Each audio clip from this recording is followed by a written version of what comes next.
नमस्कार दोस्तों, स्वागत है आपका आज के मुख्य समाचार में। सबसे पहली बड़ी खबर में आपको बताएंगे, प्रियंका गांधी लखनऊ पहुंची, टिकट बंटवारे समेत चुनाव के मुद्दों पर होगा मेगा मंथन। इसी के साथ दूसरी बड़ी खबर में जिक्र होगा कि कांग्रेस का केंद्र सरकार पर हमला, कहा गेहूं के न्यूनतम समर्थन मूल्य में 2% की वृद्धि एक क्रूर मजाक।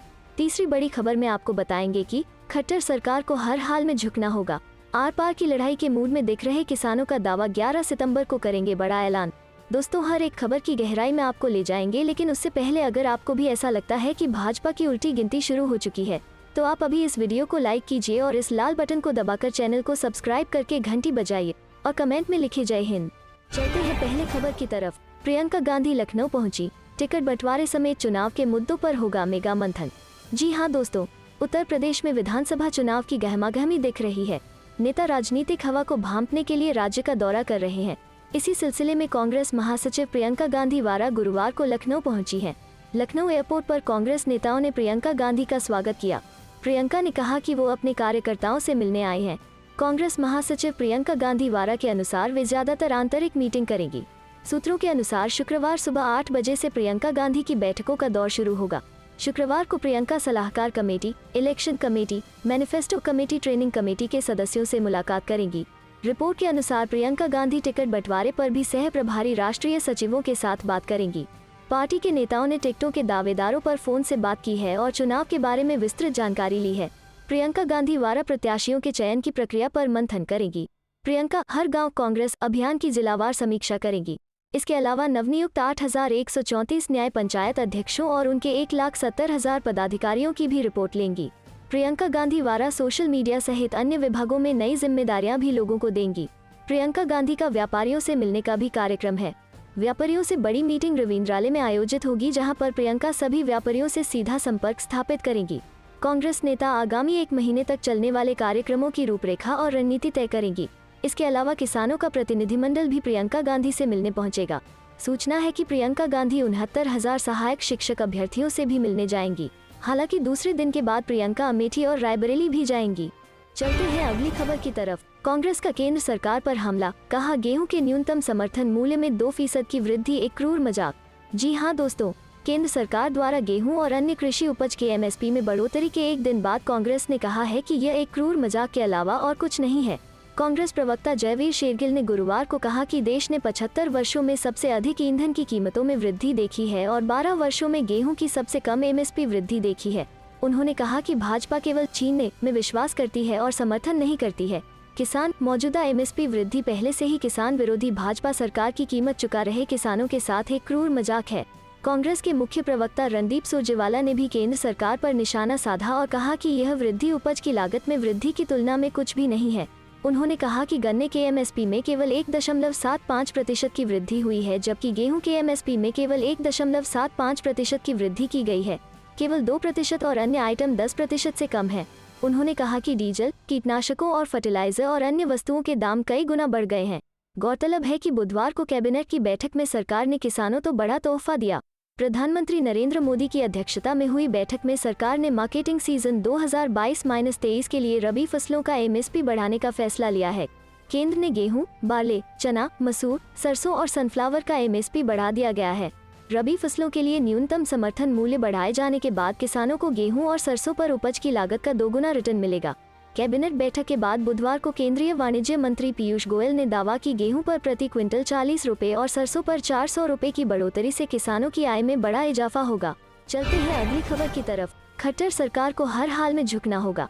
आर पार की लड़ाई के मूड में दिख रहे किसानों का दावा, 11 सितंबर को करेंगे बड़ा ऐलान। जी हाँ दोस्तों, किसान संगठन हरियाणा सरकार के साथ आर पार की लड़ाई के मूड में है। वो करनाल में मिनी सचिवालय के बाहर जारी धरना प्रदर्शन को और लंबा नहीं खींचना चाहते हैं।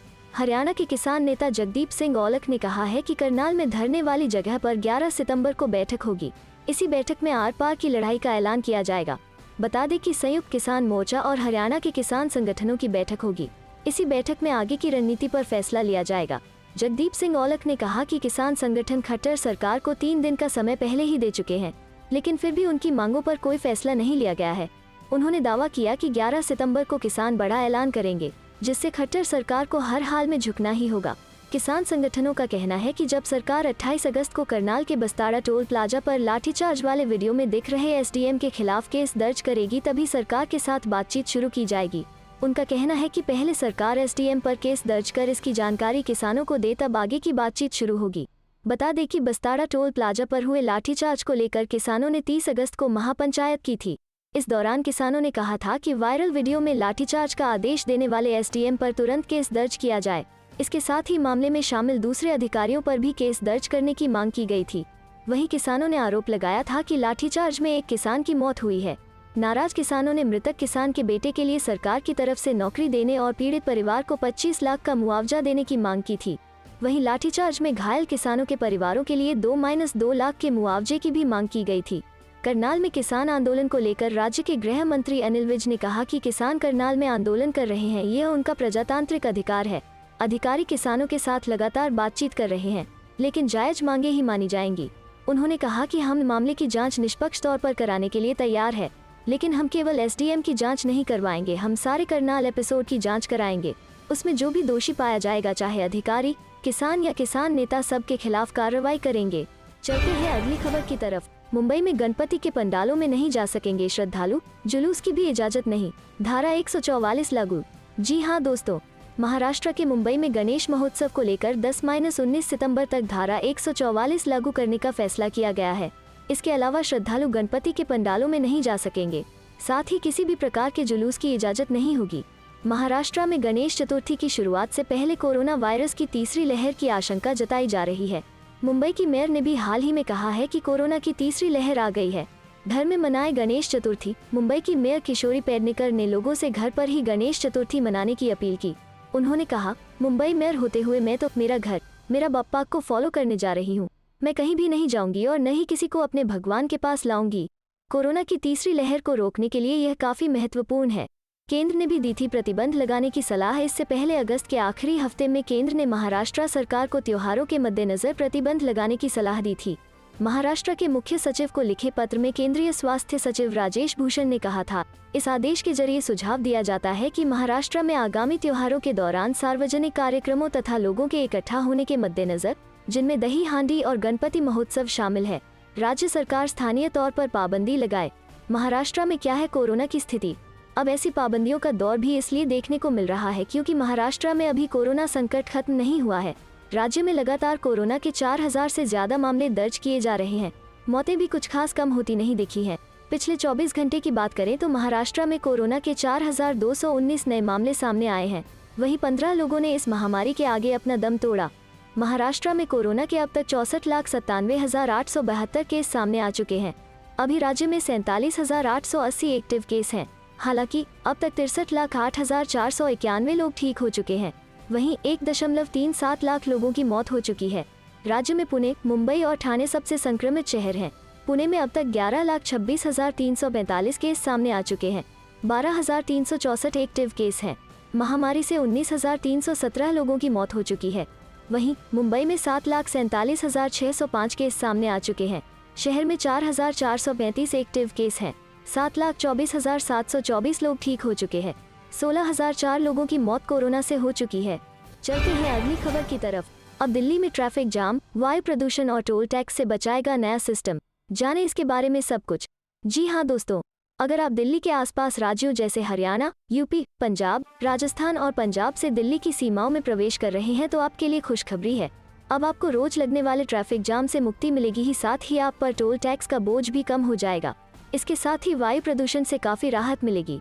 दक्षिणी दिल्ली नगर निगम अब एक नई तकनीक radio frequency identification device database को नेशनल फास्टैग के साथ जोड़ दिया है। बीते 1 सितंबर से दिल्ली के सभी 124 टोल नाकों पर RFID टैग से व्यावसायिक वाहनों के प्रवेश को अनिवार्य कर दिया गया है। दक्षिण दिल्ली नगर निगम के इस फैसले के बाद कमर्शियल व्हीकल ऑपरेटर्स पर टोल टैक्स का बोझ कम होगा। अभी कमर्शियल व्हीकल के लिए दिल्ली की सीमाओं पर एक अलग तरह का चिप खरीदना पड़ता है। साउथ नगर निगम के मुताबिक सबसे पहले बदरपुर बॉर्डर एंट्री पॉइंट पर भी इसे लागू किया जाएगा। फिलहाल यहाँ पर कुछ ही मीटर की दूरी पर 2 टोल कलेक्शन सिस्टम है। इसमें से एक म्यूनिसिपल कॉरपोरेशन का है और दूसरा national highway authority of India का है। दोनों सिस्टम्स को जोड़ना समय की मांग है। निगम की माने तो मौजूदा व्यवस्था से दिल्ली की सीमाओं पर ट्रैफिक जाम की समस्या बनी रहती है। कुल मिलाकर दिल्ली में 124 बॉर्डर पॉइंट हैं। जहां इन गाड़ियों को टोल टैक्स देना पड़ता है। इनमें से अब 13 प्रमुख स्थानों पर RFID सिस्टम लगाए जा चुके हैं। इन स्थानों से ही करीब 85% कमर्शियल व्हीकल का ट्रैफिक शहर में आता है। एक बॉर्डर पॉइंट पर इंटीग्रेशन का खर्च 1 से 1.5 करोड़ रुपए आता है। गौरतलब है कि दिल्ली में सबसे ज्यादा कमर्शियल गाड़ियां बदरपुर और रजौरी बॉर्डर से शहर में आते हैं। हरियाणा की तरफ से खासकर फरीदाबाद की तरफ से आ रहे कमर्शियल वाहनों को 2 बार टोल टैक्स देना होता है। यही वजह है कि सबसे पहले वहीं इंटीग्रेशन किया जाएगा। अगले दौर में रजौरी का नंबर आएगा। पहले इस प्रोजेक्ट की निगरानी पर्यावरण प्रदूषण नियंत्रण प्राधिकरण कर रहा था, लेकिन अब यह commission for air quality management NCR के अधिकार क्षेत्र में है। RFID सिस्टम के जरिए दिल्ली के बड़े बॉर्डर एंट्री पॉइंट्स पर डिजिटल टैक्स कलेक्शन और ट्रैफिक जाम से मुक्ति की कल्पना की गई थी, लेकिन यह अपने लक्ष्यों को पाने में अभी तक नाकाम रहा है। कन्हैया कुमार वाम को बोलेंगे बाय बाय और थामेंगे हाथ, राहुल गांधी से मीटिंग के क्या है मायने। जी हाँ दोस्तों, कम्युनिस्ट पार्टी ऑफ इंडिया नेता कन्हैया कुमार क्या कांग्रेस ज्वाइन करने वाले हैं? यह सवाल बिहार के राजनीतिक गलियारे में पिछले 24 घंटे में चर्चा का विषय बना हुआ है। वाम नेता कन्हैया कुमार के पूर्व कांग्रेस अध्यक्ष राहुल गांधी से 2 बार मुलाकात की खबरों के चलते यह अटकलें जोर पकड़ी हैं। सूत्रों के हवाले से ये भी कहा जा रहा है कि चुनावी रणनीतिकार प्रशांत किशोर की मौजूदगी में राहुल गांधी और कन्हैया कुमार की 2 बार मुलाकात हो चुकी है। सूत्रों के हवाले से कहा जा रहा है कि प्रशांत किशोर ने कांग्रेस से कहा है कि अगर वो केंद्र में सरकार बनाना चाहते हैं तो सबसे पहले पार्टी को उत्तर प्रदेश और बिहार में दोबारा से खड़ा करना होगा। उन्होंने बिहार में कांग्रेस को आइडिया दिया है कि वो कन्हैया कुमार जैसे युवा नेता को पार्टी का चेहरा बनाए। उन्होंने ये भी आइडिया दिया है कि कन्हैया कुमार को कांग्रेस 2024 के लोकसभा चुनाव में बिहार कांग्रेस का चेहरा बनाकर लॉन्च करे। हालांकि अभी तक यह स्पष्ट नहीं हो पाया है कि राहुल गांधी और प्रियंका गांधी ने इस आइडिया पर हामी भरी है या नहीं। वाम नेता कन्हैया कुमार जब से 2019 के लोकसभा चुनाव में बेगूसराय सीट से बीजेपी के फायर ब्रांड नेता गिरिराज सिंह से पराजित हुए हैं, तब से पार्टी के अंदर सवाल उठ रहे हैं। पार्टी वरिष्ठ नेताओं का कहना है कि पार्टी कन्हैया जैसे कम अनुभवी चेहरे पर कुछ ज्यादा ही यकीन कर रही है। इससे पार्टी को और ज्यादा नुकसान होगा। इतना ही नहीं, अनुशासनहीनता को लेकर CPI की हैदराबाद में हुई बैठक में कन्हैया कुमार के खिलाफ निंदा प्रस्ताव पारित किया गया है, जिसके बाद युवा नेता ने पार्टी मुख्यालय में अपना दफ्तर खाली कर दिया है। चलते हैं अगली खबर की तरफ। राहुल गांधी को अध्यक्ष बनाया जाना लोकतंत्र के लिए जरूरी। IYC के बाद अब इस कांग्रेस नेता ने उठाई मांग। जी हाँ दोस्तों, कांग्रेस की तेलंगाना इकाई के अध्यक्ष रेवंत रेड्डी ने राहुल गांधी को फिर से कांग्रेस की कमान सौंपने की पैरवी करते हुए कहा है कि देश के लोकतंत्र और जनता के हित में यह जरूरी है, क्योंकि राहुल एकमात्र ऐसे राष्ट्रीय नेता हैं जो पुरजोर ढंग से लोगों के मुद्दे उठा रहे हैं। रेड्डी की इस टिप्पणी से कुछ दिनों पहले ही भारतीय युवा कांग्रेस ने राहुल गांधी को फिर से अध्यक्ष बनाने की मांग करते हुए एक प्रस्ताव पारित किया था। रेवंत रेड्डी ने बुधवार की शाम यहां पत्रकारों से कहा, केंद्र की मौजूदा सरकार जिस तरह देश की लोकतांत्रिक संस्थाओं को नष्ट कर रही है, उससे कहीं न कहीं लोकतंत्र के लिए खतरा पैदा हो गया है। लोकतंत्र के हित में और जनहित में भी यह जरूरी है कि सरकार के खिलाफ बुलंद आवाज उठाई जाए। यह बुलंद आवाज सिर्फ राहुल गांधी उठा रहे हैं। उनके मुताबिक राहुल गांधी देश के एकमात्र ऐसे नेता हैं जो डरते नहीं हैं। वो पुरजोर ढंग से जनता के मुद्दे उठाते हैं। उनका कांग्रेस अध्यक्ष बनना सिर्फ पार्टी के लिए ही नहीं, बल्कि लोकतंत्र एवं जनता के हित में भी जरूरी है। रेड्डी ने बुधवार को तेलंगाना प्रदेश कांग्रेस कमेटी के कई नेताओं के साथ राहुल गांधी से मुलाकात की थी। उनका कहना है कि राहुल गांधी के जल्द ही तेलंगाना का दौरा करने की संभावना है। चलते हैं अगली खबर की तरफ। नरेंद्र मोदी और अमित शाह ने गलत जगह पंगा ले लिया है, सिखा देंगे सबक, बोले राकेश टिकैत। कहा, हमारा इतिहास लड़ते रहने का है। जी हाँ दोस्तों, भारतीय किसान यूनियन के नेता राकेश टिकैत की अगुवाई में किसानों ने हरियाणा के करनाल में अपना धरना जारी रखा है। SDM आयुष सिन्हा के खिलाफ कार्रवाई और मामले की जांच को लेकर प्रदर्शन कर रहे किसानों ने बुधवार को स्थानीय प्रशासन के साथ बातचीत की, लेकिन यह बातचीत बेनतीजा रही। किसान नेता राकेश टिकैत ने इस मामले पर कहा है कि मोदी और शाह ने गलत जगह पंगा ले लिया है, हम उन्हें सबक सिखा देंगे। किसान नेता राकेश टिकैत ने रिपोर्टर के एक सवाल का जवाब देते हुए कहा कि सरकार ने गलत जगह हाथ डाल दिया है। उन्होंने कहा कि सरकार ने यहाँ का भूगोल नहीं पढ़ा, इस क्षेत्र का इतिहास नहीं पढ़ा। अगर यहाँ की जनता खड़ी होगी तो सरकारों को मुंह की खानी पड़ेगी। उन्होंने सीधा केंद्र सरकार पर हमला बोलते हुए कहा कि जो गलत कानून बनाए गए हैं वो इनको वापस लेने पड़ेंगे। उन्होंने कहा कि किसान इन्हें छोड़ेंगे नहीं। टिकैत ने अपनी पिछली पीढ़ियों का जिक्र करते हुए कहा कि हमारे बाप दादा, हमारी पिछली 10 पीढ़ी यही काम करती आई है। हमने यहाँ पर कोई बिल्डिंग और फॉर्म नहीं बनाए हैं। हमने तो हमेशा से ही आंदोलन किया है और जीतेते हुए उसे छोड़ते चले गए। उन्होंने सरकार पर निशाना साधते हुए कहा कि पहले इनका इतिहास पढ़ लेना था, उसके बाद एग्रीकल्चर पर हाथ डालना था। जब उनसे सवाल पूछा गया कि इस मामले को क्यों खट्टर सरकार तक ही देखा जाए, इसमें दिल्ली तक की चेन मिली हुई है, इसके जवाब में राकेश टिकैत ने कहा कि इनका लीडर अमित शाह है, वो जो कहते हैं वही होता है। जानकारी के लिए बता दें कि कृषि कानूनों के विरोध में बैठे किसानों पर शनिवार को लाठीचार्ज किया गया था, जिसमें लगभग 10 किसानों को चोट आई थी, जिसमें एक किसान की मौत भी हो गई थी। किसानों का आरोप है कि पुलिस की वजह से ही किसान की जान गई है, जिसके बाद करनाल के एसडीएम आयुष का वीडियो सोशल मीडिया पर वायरल हुआ था, जिसमें वो पुलिस कर्मियों को आदेश दे रहे थे कि अगर किसान आगे जाएंगे तो लाठी से उनका सिर फोड़ देना। चलते हैं अगली खबर की तरफ। तेजस्वी का भाजपा पर निशाना, किसान, गरीब, मजदूर और युवा विरोधी है ये सरकार। जी हाँ दोस्तों, बिहार में आरजेडी नेता तेजस्वी यादव ने भाजपा पर निशाना साधते हुए कहा, देश की सत्ता पक्ष सरकार किसान, गरीब, मजदूर और युवा विरोधी सरकार है। भाजपा कोई राजनीतिक पार्टी नहीं रह गई है, बल्कि चुनाव लड़ने की मशीन बन गई है। उनको सभी चीजों पर कब्जा करना है। किसी राज्य में अगर किसी का बहुमत आता है तो उस सरकार को वे गिराने में लग जाते हैं। चलते हैं अगली खबर की तरफ। राजधानी में किसानों की हो रही बड़ी बैठक, किसान आंदोलन को लेकर होगा मंथन। जी हाँ दोस्तों, देश भर के किसान केंद्र सरकार के नए कृषि कानून के खिलाफ दिल्ली की सीमाओं पर 9 महीने से अधिक समय से प्रदर्शन कर रहे हैं। हरियाणा के करनाल में किसानों पर लाठीचार्ज होने के बाद किसानों में भारी गुस्सा है। किसान आंदोलन के बीच गुरुवार और शुक्रवार को उत्तर प्रदेश की राजधानी लखनऊ में संयुक्त किसान मोर्चा की महत्वपूर्ण बैठक हो रही है। यह बैठक इंदिरा नगर के सेंट्रल एकेडमी में की जा रही है। मीटिंग में किसानों की समस्याओं और किसान आंदोलन को लेकर मंथन किया जाएगा। बैठक में विभिन्न संगठनों के साथ ही भाकियू के पदाधिकारी भी शामिल हैं।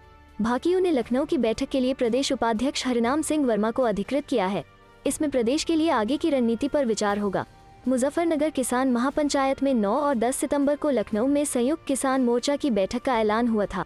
इस बीच 2 दिनों से करनाल में किसान आंदोलन के कारण मिनी सचिवालय का घेराव चल रहा है। भाकियू के राष्ट्रीय प्रवक्ता राकेश टिकैत और उनकी टीम डटी हुई है। अखिलेश यादव बोले, गांव-गांव जाकर भाजपा की साजिशों का पर्दाफाश करेंगे सपाई।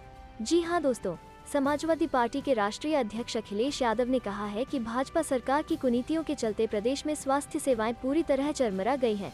भाजपा ने उत्तर प्रदेश को बीमारू राज्य बना दिया है। यही नहीं, भाजपा की संकुचित मानसिकता से समाज के विभिन्न वर्गों में तनाव व्याप्त है। भाजपा ने राज्य में विकास रोककर धोखा दिया है। वो लोकतंत्र के लिए खतरा बन गई है। अखिलेश ने बुधवार को जारी एक बयान में कहा कि समाजवादी पार्टी के कार्यकर्ता गांव-गांव जाकर भाजपा की साजिशों का पर्दाफाश करेंगे, उनकी वादाखिलाफी को सबके सामने लाएंगे।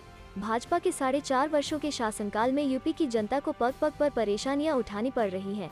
कोरोना महामारी के बाद अब चारों ओर डेंगू और वायरल बुखार से लोग परेशान हैं। उन्होंने कहा कि फिरोजाबाद में 90 से ज्यादा बच्चों की मौत हो चुकी है। फर्रुखाबाद में 50 की मौत हुई है। कानपुर में 50 गंभीर बीमार हैं, इनमें से 7 की मौत हुई है। आगरा, बरेली और बागपत में प्लेटलेट्स की कमी का संकट है। झांसी में बेड की मारामारी है और पुरुष वार्ड में महिलाएं भर्ती की गई हैं। कासगंज, मथुरा में 14 मौतें हुई हैं। रायबरेली, उन्नाव आदि में भी स्थिति बदतर है। मेरठ में बुखार बेकाबू, हर घर में मरीज हैं। सुल्तानपुर के जिला अस्पताल में बुखार पीड़ित ज्यादा, बेड कम। उन्होंने कहा कि भाजपा सरकार ने चंद पूंजीपतियों को छोड़कर समाज में सभी के साथ अन्याय किया है। समाजवादी सरकार बनने पर किसानों को पहले जैसी सुविधाएं मिलेंगी। बुनकरों को बिजली फिक्स फ्लैट रेट पर मिलेगी।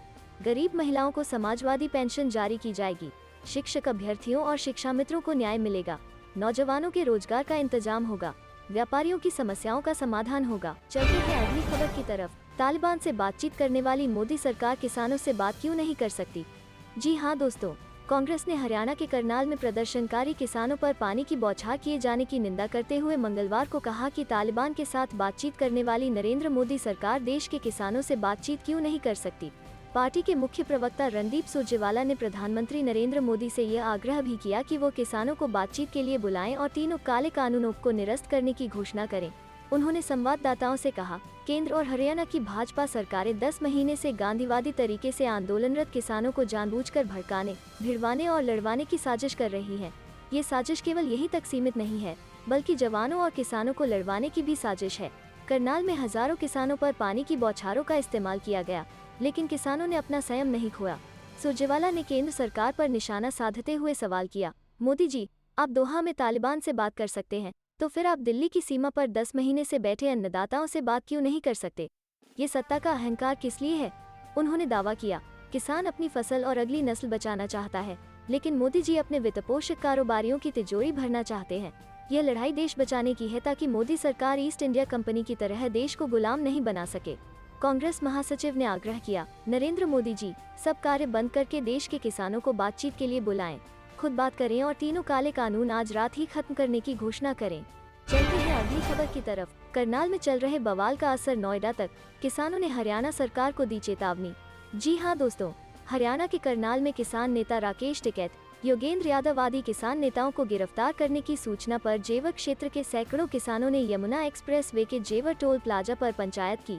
हालांकि राकेश टिकैत और योगेंद्र यादव समेत किसी नेता को गिरफ्तार नहीं किया गया है। जागरण संवाददाता के मुताबिक मंगलवार को 7:30 बजे के करीब सैकड़ों की तादाद में किसान ट्रैक्टर ट्राली से जेवर टोल पर पहुंचे।